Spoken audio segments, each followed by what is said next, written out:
We have made the turn into October, which means college football starts to heat up in the intensity of these conference matchups. Now, the season ends in November, but most of the groundwork is built in October.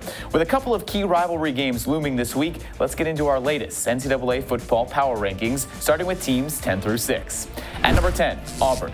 The Tigers stay in our top 10, but slip to the last spot after a road loss to Florida. Now, for the first time this season, Bo Nix looked like a true freshman. The Swamp was rocking like Tim Tebow was back in uniform, and the Gators defense got to Nix, forcing 3 interceptions and just 145 yards passing. Auburn's run game couldn't pick up the slack either, getting bottled up for only 124 total yards rushing on 34 attempts. Number 9, Texas. The Longhorns lost 42-41 last year at home to West Virginia. The loss was avenged on Saturday behind an opportunistic defense, which grabbed 4 interceptions, and Sam Ehlinger's performance on offense. The Texas QB threw for 2 touchdown passes and rushed for another 2, while feeding a ground game that produced 216 yards and 4 rushing touchdowns. Now, the Longhorns offense has helped negate a young and injured secondary, which still allowed 463 yards of total offense to West Virginia. Number 8, Wisconsin.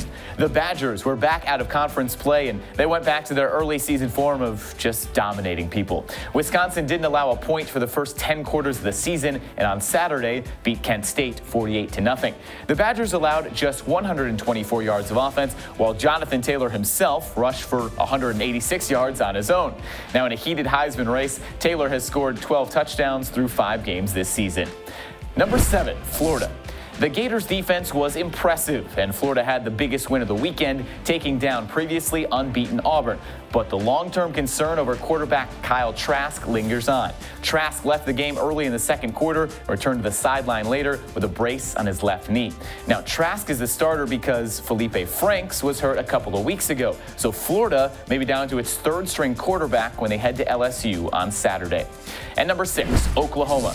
The Sooners haven't had to deal with much adversity yet this season. A veritable who's who of basketball schools that kind of play football has been the menu for Oklahoma through 6 weeks of the season. Jalen Hurts has made the seamless transition into the offense, throwing for 2 more touchdowns and running for 2 in the 45-20 win over Kansas. Now, Hurts has already thrown for over 1,500 yards and 14 touchdowns at the midway point of the Sooner season. Now we know what's up next, the Red River rivalry, the one blemish on Oklahoma's record from last year. Number 5, Ohio State. The Buckeyes coming in at number 5 is a testament to how good all of these teams are. Ohio State might be the best team in the nation. They're actually playing like it after a consecutive blowout over Nebraska and Michigan State. Now, the Buckeyes haven't allowed more than 10 points in the game since the season opener.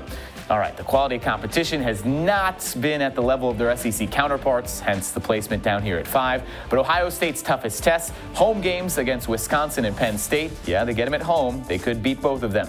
Number 4, LSU. A 42-6 win over Utah State actually brought the scoring average down for a Tigers team that leads the nation in points per game. They put up more than 54 points a contest this year.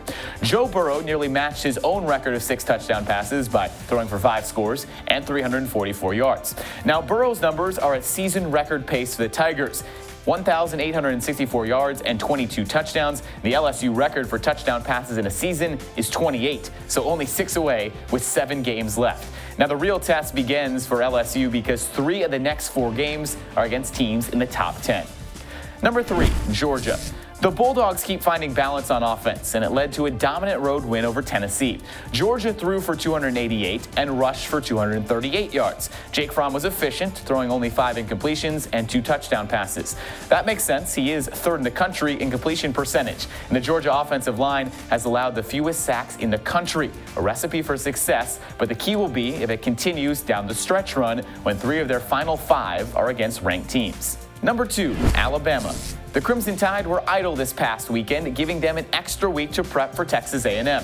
And not actually playing a game is maybe the only thing that has been able to slow down the Alabama offense so far this season.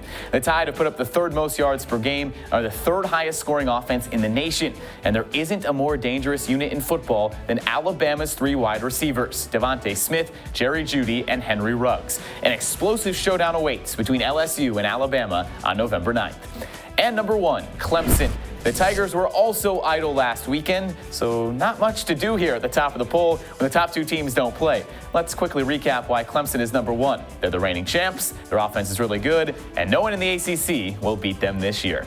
That's our latest Sports Tonight NCAA Football Power Rankings. Thanks for tuning in.